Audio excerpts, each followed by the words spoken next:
Have you ever just stared at a blank page, completely overwhelmed by a huge writing assignment? Yeah, you're not alone. But what if you stopped thinking of yourself as just a writer and started thinking like an architect? Let's walk through a whole new blueprint for building your absolute best paper. Oh, we have all been there, right?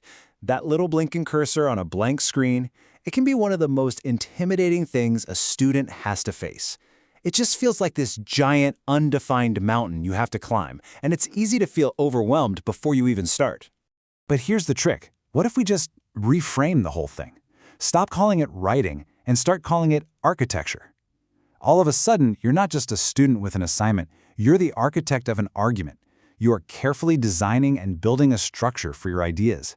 And that one little shift in how you see it, it can turn a total chore into a really cool creative project.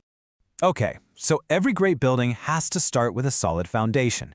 For an academic paper, that foundation is your topic. It's all about going from a vague idea that you're kind of interested in to a very specific, focused question. A personal interest, something like video games, is a fantastic starting point, but is way too broad for a paper. I mean, an architect can't just say, I'm going to build a building. They need specifics. So, by narrowing that down to a real scholarly topic, like the effects of video games on children's communication skills, you create a clear question to actually investigate. This gives you a mission, a reason to dig into evidence, and a clear direction for your work. So once your foundation is set, you absolutely need a blueprint. No architect would ever dream of starting to build without one, and neither should you. This is the planning and outlining phase, and it's where you start to bring some serious order to all your thoughts.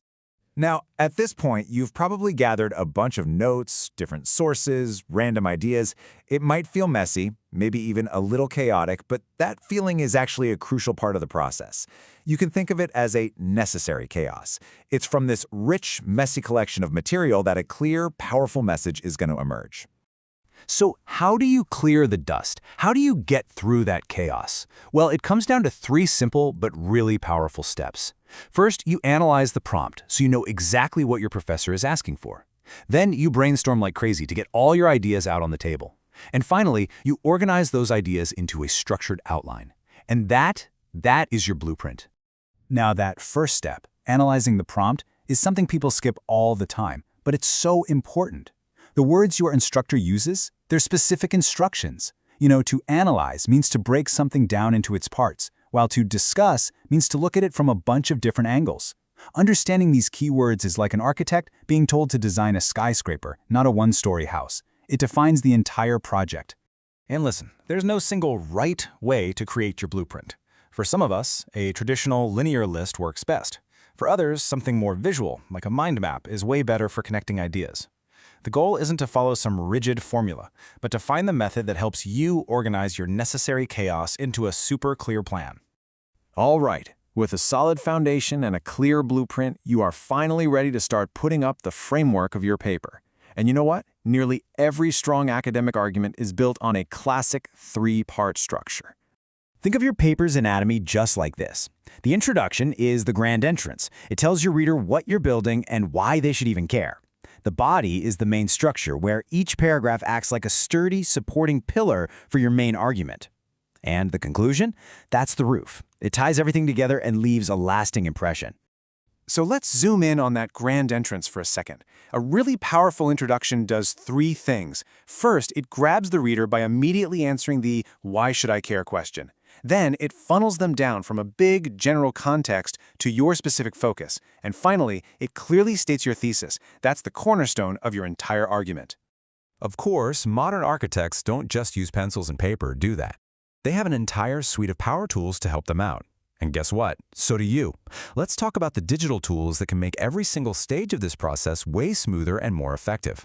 These tools really fall into a few key categories, and they're there to support you from the very first spark of an idea all the way to the final polish. We're talking about everything from simple calendar apps to powerful programs that help you brainstorm, draft, and even handle the headache of citations. For project planning, something as simple as a digital calendar can be a total game changer. Instead of seeing one giant, terrifying deadline looming in the future, you create a series of smaller, much more achievable milestones. Find 5 sources by Tuesday. Finish the outline by Friday. Each little box you check off is a small victory that builds momentum and helps prevent that last-minute panic. And what about getting past that blank page? A technique like focused free writing is incredibly powerful. You just set a timer for, say, 10 minutes, and you write about your topic without stopping and without editing yourself. The first time you do it, it might be a mess, but as you keep going, you'll literally see your raw thoughts start to sharpen. A vague idea slowly turns into a focused question, and then bam, a potential thesis emerges. It's like you're excavating your own best ideas without all the pressure of trying to get it right the first time. A beautiful structure is totally useless if it's built with faulty materials. In academic writing, your materials are your sources. So let's go over a few secrets for navigating the huge digital world out there to find solid, reliable information. Okay, here's a pro tip. Get creative with your search terms. See, good research isn't just about confirming what you already think it is. It's about understanding the entire conversation.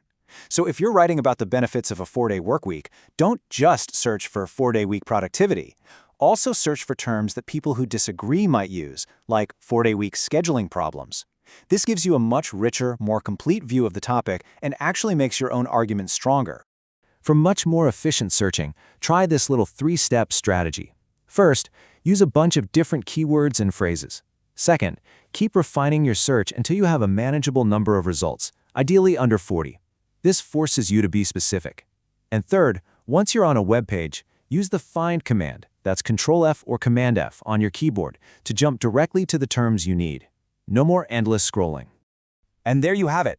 By thinking like an architect, you've completely transformed that intimidating blank page into a well-designed project.